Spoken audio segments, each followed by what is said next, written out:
आप सबको जय मसीह की। सुबह की बरकत, यीशु की बरकत प्रोग्राम में आप सबका स्वागत है। और एक बार फिर परमेश्वर का हम धन्यवाद देते हैं कि परमेश्वर ने हमें ये मौका दिया है कि परमेश्वर का वचन हम आपके सामने लेकर आएं। और आज हम एक और नई श्रृंखला को शुरू करेंगे और इस श्रृंखला का नाम है बलिदान, द सैक्रिफाइस। और बाइबल के अलग अलग पात्रों से, अलग अलग कहानियों से हम देखेंगे कि जब हम बलिदान करते हैं, जब इंसान बलिदान करता है अपने जीवन शैली में, अपने लाइफस्टाइल में, तो परमेश्वर का वचन किस तरह से हमें आशीष देता है, आशीष देने का वायदा करता है। तो हमारा पहला पात्र जो है वो हमने पुराने नियम की किताब से लिया है और हम निकाले पहला शामुएल उसका 1 अध्याय और हम पहले वचन से आगे पढ़ना शुरू करेंगे। अब प्रेम की पहाड़ी देश में रामातेम सोपीम नगर का निवासी अल्काना नामक एक पुत्र था। वह अप्रेमी था और सूफ के पुत्र तोहू का परपोता एलीहू का पोता और यरोहाम का पुत्र था। और उसकी 2 पत्नियां थी, एक का नाम हन्ना और दूसरी का नाम पनीना था। पनीना के तो बालक हुए परंतु हन्ना के कोई बालक ना हुआ। वे पुरुष प्रति वर्ष अपने नगर से सेनाओं के यहोवा को दंडवत करने और होम और मेल बलि चढ़ाने के लिए शीलो में जाता था और वहाँ ओ होप होफनी और पिनहास नामक एली के दोनों पुत्र रहते थे जो यहोवा के याजक थे। और जब जब एल्काना मेल बलि चढ़ाता था तब तब वे अपनी पत्नी पनीना को और उसके सब बेटे बेटियों को दान दिया करता था, परंतु हन्ना को वे 2 गुना दान दिया करता था क्योंकि वह हन्ना से प्रीति रखता था। तो भी यहोवा ने उसकी कोख बंद कर रखी थी, परंतु उसकी सौत इस कारण से कि यहोवा ने उसकी कोख बंद कर रखी है उसे अत्यंत चिढ़ाकर कुढ़ाती रहती थी। वह तो प्रति वर्ष ऐसा ही करता था और जब हन्ना यहोवा के भवन को जाती थी तो पनीना उसको चढ़ाती थी, इसलिए वे रोती और खाना ना खाती थी। अब इस कहानी में अगर आपने ध्यान दिया हो तो एल्काना और उसकी 2 पत्नियां और उसके परिवार की कहानी है। और 1 वचन से हमने पढ़ना शुरू किया था, अभी हमने 7-8 वचन तक पढ़ा है। लेकिन इस कहानी में, इस एल्काना की कहानी में 3 वचन में 2 याजकों का नाम वहां जोड़ दिया गया है। तो कहानी इस तरह से कि एल्काना हर साल अपनी पत्नियों को, उनके बच्चों को लेकर, और एक पनीना के ही बच्चे थे, हन्ना के बच्चे नहीं थे, उनको लेकर वो शीलो जगह में जाता था, वहां बलिदान करता था, मेल बलि चढ़ाता था। और एल्काना की उस कहानी के बीच में परमेश्वर का वचन कहता है कि मेल बलि चढ़ाने के लिए शीलो में जाता था और वहाँ होपनी और पिनहास नामक एली के पुत्र रहते थे जो यहोवा के याजक थे। और फिर वे एल्काना की कहानी के विषय में बताना शुरू करते हैं। अब एल्काना की कहानी के बीच में ये 2 याजकों के नाम वहाँ क्यों वर्णन किए गए हैं उसका एक खास कारण है। अगर आगे हम कहानी को पढ़ें, जो हन्ना है वो खाना नहीं खाती है और एल्काना उससे पूछता है कि क्या 8 वचन में, इसलिए उसके पति एल्काना ने उससे कहा, हे हन्ना, तू क्यों रोती है और खाना क्यों नहीं खाती और तेरा मन क्यों उदास है? क्या तेरे लिए मैं 10 बेटों से भी अच्छा नहीं हूँ? तब शीलो में खाने और पीने के बाद हन्ना उठी और यहोवा के मंदिर के चौखट के एक बाजू के पास एली याजक कुर्सी पर बैठा था। और फिर वह हन्ना प्रार्थना करनी शुरू करती है, परमेश्वर के सामने गिड़गिड़ाना शुरू करती है और वह ये मन्नत मांगती है 11 वचन में। और उसने ये मन्नत मानी, हे सेनाओं के यहोवा, यदि तू अपनी दासी के दुख पर सचमुच दृष्टि करे और मेरी सुधि ले और अपनी दासी को भूल ना जाए और अपनी दासी को पुत्र दे। वह परमेश्वर से संतान ही नहीं मांगती, वे बड़ी खास रीति से एक पुत्र को मांगती है। ऐसा नहीं है कि वो पुत्रियों से प्यार नहीं करती, लेकिन एक बड़ा खास कारण है कि वो परमेश्वर से एक पुत्र को ही मांगती है, जो उसकी कोख को, जो उसके कोख को शुरू करेगा। परमेश्वर से वह चाहती है कि परमेश्वर उसे एक पुत्र दे। अब ये पुत्र मांगने का क्या कारण था, उसका भी जो जवाब है परमेश्वर के वचन में ही दिया गया है। अगर हम थोड़ा सा आगे पढ़ें तो इस तरह से लिखा है, 19 वचन से अगर हम आगे पढ़ें तो वे सवेरे उठ यहोवा को दंडवत करके रामा को वापस लौट गए। यहाँ पर उसकी जो प्रार्थना है वो उसने प्रार्थना कर ली है, परमेश्वर से मांग लिया है। और फिर लिखा है, अब वो पुत्र ही क्यों मांगती है, उस पर जाने से पहले हम कहानी आगे जारी रखेंगे। और एल्काना अपनी स्त्री हन्ना के पास गया। अब ये प्रार्थना करके एली के सामने उसने प्रार्थना की थी। एली ने बोला कि तू क्या चाहती है, फिर वो बताती है कि उसका क्या दुख है।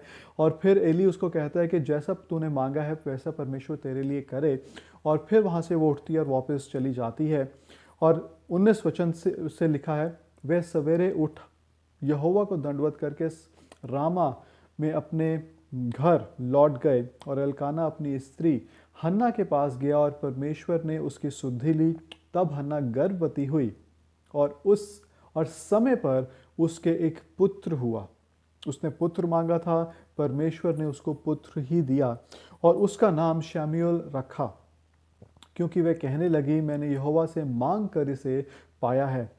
फिर एल्काना अपने पूरे घराने समेत यहोवा के सामने प्रतिवर्ष की मेल बलि चढ़ाने और अपनी मन्नत पूरी करने के लिए गया। परंतु हन्ना उससे कहती है, हन्ना अपने पति से कहती है, जब बालक का दूध छूट जाएगा तब मैं उसको ले जाऊंगी और वे यहोवा को मुंह दिखाए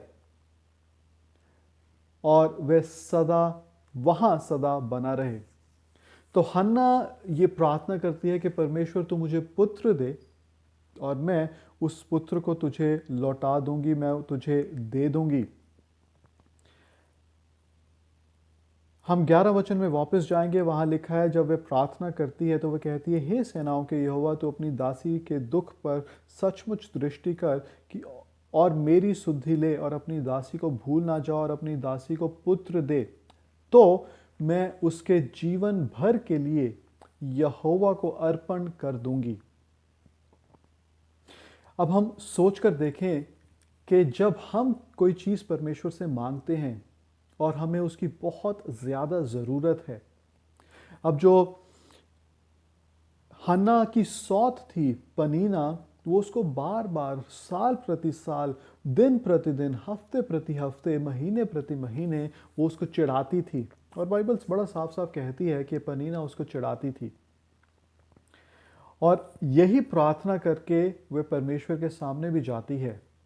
और अगर हम दूसरा अध्याय पढ़ें, पहले शमूएल का दूसरा अध्याय, तो जब परमेश्वर उसे पुत्र दे देता है तो एक बहुत लंबा गीत है, परमेश्वर का गुणगान करती है और अपने शत्रुओं के विषय में और बहुत सारी चीज़ों के विषय में आप पढ़ सकते हैं, हन्ना गीत गाती है। लेकिन यहाँ पर हन्ना प्रार्थना करती है कि परमेश्वर तू मुझे पुत्र दे और मैं उसे उसके जीवन भर के लिए यहोवा को अर्पण कर दूंगी। यहाँ पर बलिदान की बात हो रही है, यहाँ पर उस समर्पण की बात हो रही है जो वो परमेश्वर के सामने करती है, परमेश्वर के सामने फैसला करती है कि परमेश्वर तू मुझे एक पुत्र दे और मैं उसे तुझे लौटा दूंगी, अर्पण कर दूंगी, वे तेरी ही सेवा करेगा, वो जीवन भर तेरी सेवा करेगा। अब हम इस बात पर बात कर रहे थे कि वह परमेश्वर से पुत्र ही क्यों मांगती है। और जब हमने तीसरे अध्याय में पढ़ा, एल्काना की कहानी के बीच में दो याजकों की बात आती है। ये जो याजक हैं, होप्नी और फिन्हास, ये एली के दो पुत्र हैं। लेकिन एली के पुत्र होकर भी, एक याजक के पुत्र होकर भी और खुद याजक होने के बाद भी जो उनका चाल चलन था वो परमेश्वर की नज़र में ठीक नहीं था। और वो करते क्या थे? वो ये करते थे, पहले अध्याय के दूसरे वचन के 12 से 17 वचन में लिखा है, पहला सैमुएल उसका दूसरा अध्याय 12 से 17 वचन में लिखा है, एली के पुत्र तो लुच्चे थे, क्यों उन्होंने यहोवा को ना पहचाना। तो वो करते क्या थे कि जब लोग होम बलि चढ़ाने के लिए मांस लेकर आते थे, तो वे अपने लिए बलिदान होने से पहले ही वे अपने लिए वो मांस निकालना चाहते थे, वे खाना चाहते थे, और परमेश्वर को ये पसंद नहीं था। आप 12 से लेकर आगे तक पढ़ सकते हैं, लेकिन हम सीधा 17 वचन में जाएंगे और यहाँ लिखा है, इसलिए उन जवानों का पाप यहोवा की दृष्टि में बहुत भारी हुआ, क्योंकि वे मनुष्य यहोवा की भेंट का तिरस्कार करते थे।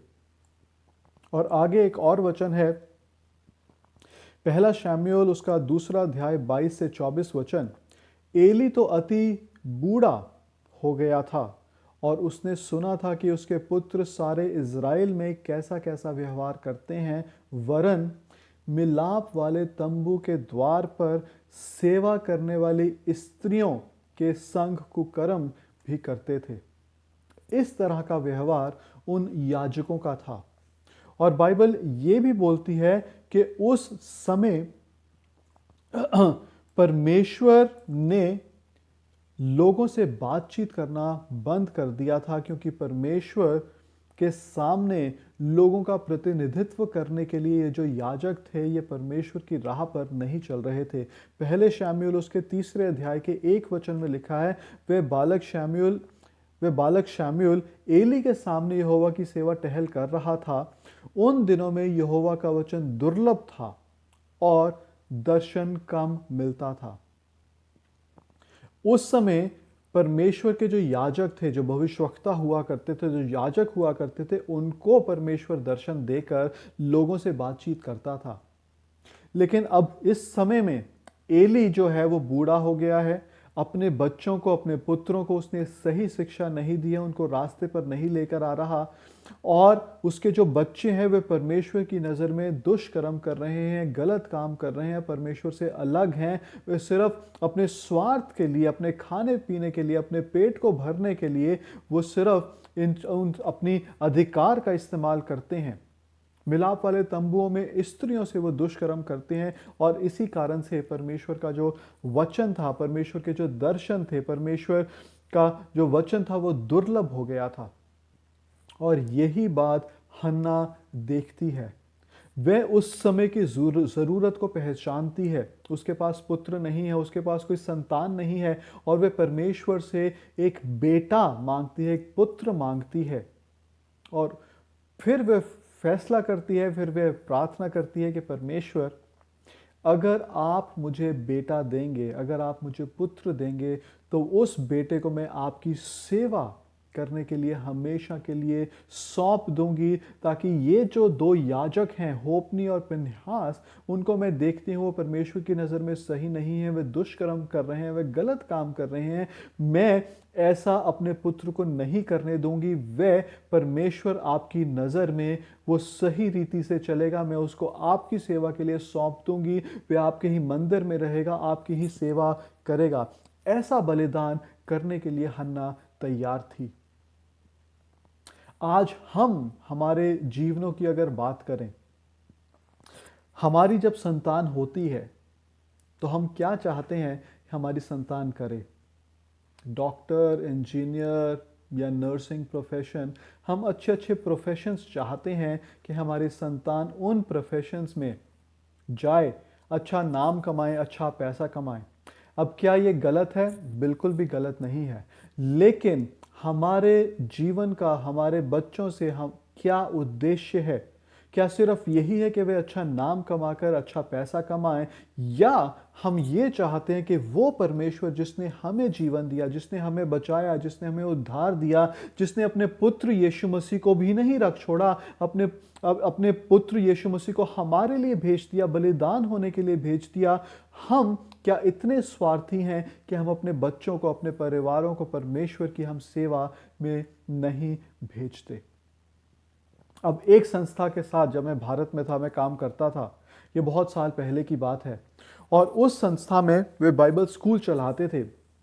और मैं शायद ये कह सकता हूँ कि बड़े दुख की बात है कि वहाँ पे भी बहुत जवान जवान लड़के लड़कियाँ आते थे, लेकिन ये वो लड़के लड़कियाँ थे जो पढ़ाई में अच्छे नहीं थे, जो एक रीति से हम ये कह सकें कि अपने माँ बाप के ऊपर बोझ थे और माँ बाप को मालूम नहीं था कि इन बच्चों के साथ क्या करना है। वे बच्चे वो बच्चे थे जो शायद ढीठ थे, सही माँ बाप की बात नहीं मानते थे।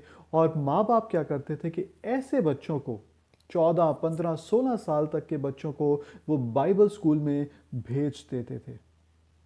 जो तो उनके अच्छे बच्चे थे, पढ़ाई में अच्छे थे, उनको तो वो पढ़ाई कराते रहते थे, लेकिन ऐसे बच्चों को वो बाइबल स्कूल में भेज दिया करते थे। यहां पर हन्ना क्या करती है? हन्ना ये प्रार्थना करती है कि परमेश्वर तू मुझे पुत्र दे, पहला पहला पुत्र, पहली संतान, और उसी पुत्र को मैं तेरी सेवा के लिए दे दूंगी। ये बहुत बड़ा बलिदान है मेरे प्रियो। हम चाहते हैं कि हमारे बच्चे नाम कमाएं, अच्छी पोजीशंस लें, अच्छी टाइटल्स लें, अच्छी नौकरियां करें, और इसमें कुछ गलत बात नहीं है। लेकिन क्या हम उन्हें परमेश्वर की सेवा करने के लिए, क्या हमारा उद्देश्य ये है कि वे परमेश्वर की सेवा करें? डॉक्टर तो वो बन सकते हैं, इंजीनियर तो बन सकते हैं, लेकिन क्या हमारी उनसे ये भी इच्छा है कि ये परमेश्वर की सेवा करें? अब हम करते क्या हैं? हम शायद ये भी करते हैं कि जी बच्चा बड़ा होकर अपने आप चुन लेगा। लेकिन मेरे प्रियो, माता पिता होने के कारण से हम हमारे बच्चों के लिए क्या उम्मीद रखते हैं? अगर हम ये कहते हैं कि मेरा बेटा डॉक्टर बने या इंजीनियर बने, तो फिर उन पेशों के लिए, उन नौकरियों के लिए हम ये क्यों नहीं कहते कि जी मेरा बच्चा जो मर्जी चाहे वह चुन ले? हम ये क्यों चाहते हैं कि वे डॉक्टर बने और हम ये नहीं चाहते कि वे परमेश्वर की सेवा करें? हम ये चाहते हैं कि वे डॉक्टर बने और जब सेवा करने की बात आती है तो हम ये कहते हैं कि वे अपने आप जब बड़ा होगा तो चुन लेगा। मेरे प्रियो, हन्ना ने एक बहुत बड़ा बलिदान किया अपने जीवन में। उसको एक संतान मिली, और वो भी बहुत सालों के बाद। बाइबल कहती है साल प्रति साल वे परमेश्वर के भवन में मेल बलि चढ़ाने के लिए जाते थे, और हन्ना जो थी उसके कोई संतान नहीं था। पनीना के संतान था, उसकी सौत के संतान था, और वह उसे चढ़ाती थी। और काफ़ी सालों के बाद जब वे परमेश्वर से विनती करती है, परमेश्वर से प्रार्थना करती है, वह परमेश्वर के भवन में इस ज़रूरत को देखती है कि वहाँ पर जो याजक हैं वे सही रीति से नहीं चल रहे, वे गलत काम कर रहे हैं। हन्ना प्रार्थना करती है कि परमेश्वर तू मुझे पुत्र दे, और उस पुत्र को मैं तेरी सेवा के लिए सौंप दूंगी, मैं बलिदान कर दूंगी, ताकि परमेश्वर तेरी आवाज़ हम दोबारा सुन सकें। पहला शमूएल 3 अध्याय उसका 1 वचन मैं दोबारा पढ़ूंगा। वह बालक शमूएल एली के सामने यहोवा की सेवा टहल करता रहा। उन दिनों में यहोवा का वचन दुर्लभ था और दर्शन कम मिलता था। क्यों? क्योंकि याजक जो थे, जो परमेश्वर का प्रतिनिधित्व करने वाले थे, जो इंसानों का प्रतिनिधित्व करने वाले थे परमेश्वर के सामने, जो परमेश्वर की बातें लोगों को सुनाते थे, वो ही परमेश्वर की नजर में सही नहीं चल रहे थे। क्या हम हमारे आसपास ऐसी जरूरत देखते हैं जहां परमेश्वर का नाम नहीं पहुंचा है, जहां पे परमेश्वर के जैसे वचन है, जैसा पहुंचना चाहिए वैसा नहीं पहुंच रहा? तो क्या हम भी ऐसा बलिदान करने के लिए तैयार हैं कि मेरा बेटा, मेरी बेटी, मेरी संतान, मैं ये चाहता हूं, मैं ये चाहती हूं कि मेरे बच्चे परमेश्वर की सेवा करें? वो बच्चे जो पढ़ाई लिखाई में अच्छे हैं, वो बच्चे जो बहुत एनर्जेटिक हैं, वो बच्चे, उन बच्चों के लिए हम ये प्रार्थना करें कि परमेश्वर तू मेरे बच्चों को ले ले। मैं चाहता हूं, मैं प्रार्थना करता हूं कि मैं अपने बच्चों को, अपने बेटे, अपनी बेटी को मैं तेरी सेवा के लिए देना चाहता हूं। ये बलिदान मैं करना चाहती हूं कि अपने बच्चों को मैं तेरी सेवा के लिए मैं सौंप दूं। और फिर अगर हम इसके दूसरे अध्याय, उसके पहले अध्याय को पढ़ें तो वहां लिखा है कि जब जब हन्ना के पुत्र उत्पन्न होता है, हम पहले अध्याय के 22 वचन से पढ़ेंगे।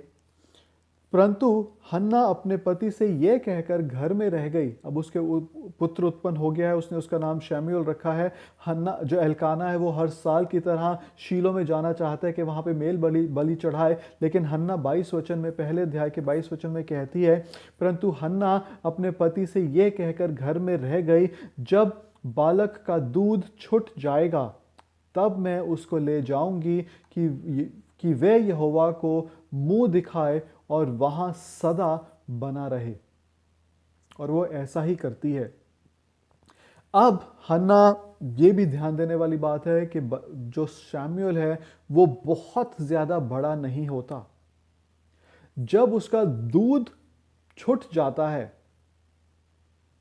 अब कितने साल होंगे ये आप ही सोच सकते हैं। बच्चा कितनी उम्र तक दूध पीता रहता है, माँ का दूध पीता रहता है? 2 साल, 3 साल, 4 साल। और बाइबल कहती है कि जैसे ही उसका दूध पीना छूटता है, हन्ना खुद अपने बेटे को ले जाकर परमेश्वर के भवन में छोड़ आती है ताकि वह परमेश्वर की सेवा कर सके। 24 अध्याय में लिखा है, 24 वचन में लिखा है, पहला शमूएल उसका पहला अध्याय 24 वचन, जब उसने उसका दूध छुड़ाया तब वह उसको संग ले गई और 3 बछड़े और एपा भर आटा और कुप्पी भर दाखमधु भी ले गई और उस लड़के को शीलो में यहोवा के भवन में पहुंचा दिया। उस समय वह लड़का ही था और उन्होंने बछड़ा बलि करके बालक को एली के पास पहुंचा दिया। तब हन्ना ने कहा, हे मेरे प्रभु, तेरे जीवन की शपथ, हे मेरे प्रभु, मैं वही स्त्री हूं जो तेरे पास यहीं खड़ी होकर यहोवा से प्रार्थना करती थी। ये वही बालक है जिसके लिए मैंने प्रार्थना की थी और यहोवा ने मुझे मुंह मांगा वर दिया है, इसलिए मैं भी उसे यहोवा को अर्पण कर देती हूँ कि वह अपने जीवन भर यहोवा ही का बना रहे। तब उसने वहीं पर यहोवा को दंडवत किया।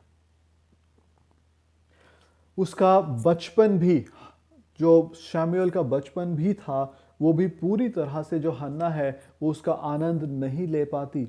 जो वायदा उसने परमेश्वर के सामने किया था, जो बलिदान करने का वायदा उसने परमेश्वर के सामने किया था, जो समर्पण उसने उस परमेश्वर के सामने किया था, परमेश्वर तू मुझे पुत्र दे और उसे मैं तेरी सेवा के लिए सौंप दूंगी, उस वायदे को हन्ना पूरा करती है। मेरे प्रियो, हमारी संतान को हम परमेश्वर की सेवा के लिए दे दें, इससे भली कोई बात नहीं है माँ बाप के लिए। हम अपने बच्चों को पढ़ा सकते हैं, हमें उन्हें पढ़ाना है, हमें उन्हें बड़ा करना है, अच्छी शिक्षाएं देनी है, लेकिन परमेश्वर की सेवा करने से बेहतर कोई काम नहीं है। तो अब आप ये पूछेंगे कि क्या हम अपने बच्चों को सबको ही हम सेवा के लिए सौंप दें, सबको ही हम सेवा करने के लिए भेज दें? ये आपका और आप परमेश्वर के बीच का फैसला है। आप बच्चों को कितना पढ़ाना चाहते हैं, डॉक्टर बनाना चाहते हैं, इंजीनियर बनाना चाहते हैं, ये सारी सही बातें सही हैं, लेकिन उसके साथ साथ हमें हमारे बच्चों के अंदर ये भी बात डालनी है कि बेटा बेटी, तुम्हें परमेश्वर की ही सेवा करनी है। तुम अपनी नौकरियां करते रहो, लेकिन सबसे पहले जो तुम्हारे जीवन का उद्देश्य है वो ये होना चाहिए कि तुम परमेश्वर के नाम को अपनी नौकरियों में, अपने जीवनों से, जहां कहीं तुम रहते हो वहां परमेश्वर के नाम को ऊंचा करो, परमेश्वर का उद्देश्य अपने जीवनों में पूरा करो, और वो ही तुम्हारे जीवन का सबसे पहला उद्देश्य होना चाहिए कि हम परमेश्वर की सेवा करने वाले हों। हमें वो बलिदान करने की ज़रूरत है, हमारी संतानों का बलिदान करने की ज़रूरत है परमेश्वर के लिए, क्योंकि बाइबल कहती है कि जो संतान है वह परमेश्वर की ओर से आती है, परमेश्वर की ओर से हमें वरदान दिया गया है, तो उन्हीं वरदानों को हमें परमेश्वर को देने की ज़रूरत है कि परमेश्वर, हम इस संतान को, हमारे बेटे को, हमारी बेटी को हम आपकी सेवा के लिए हम सौंप देते हैं। हम चाहते हैं कि आपकी आराधना करने वाला बने, हम चाहते हैं कि आपके वचन का प्रचार करने वाला बने, हम चाहते हैं कि ये भविष्यवक्ता बने, हम चाहते हैं कि हमारा संतान आपके नाम को ऊंचा करने वाला हो और उसके जीवन का जो मकसद है वो यही है और वो यही होना चाहिए कि वो आपकी सेवा करे। मेरे प्रियो, हम यहां पर समाप्त करेंगे। और हन्ना ने जो बलिदान किया, आपने पहले ही पुत्र को दे दिया, और बाइबल कहती है कि जब सैमुएल बढ़ने लगा तो परमेश्वर ने हन्ना पर दृष्टि की, अनुग्रह की दृष्टि की, और उसके और बेटे और बेटियां हुए।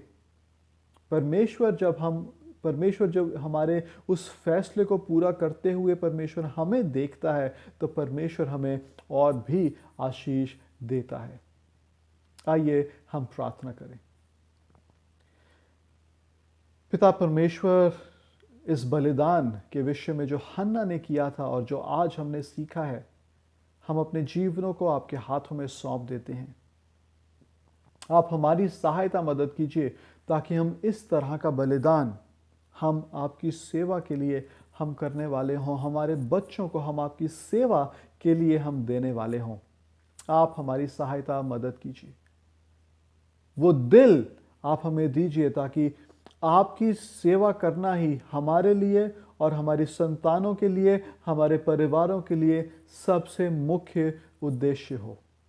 धन्यवाद के साथ हम ये दुआ यीशु मसीह के नाम में मांगते हैं, आमीन। परमेश्वर आप सबको बहुत बहुत आशीष दे। सबको जय मसीह की।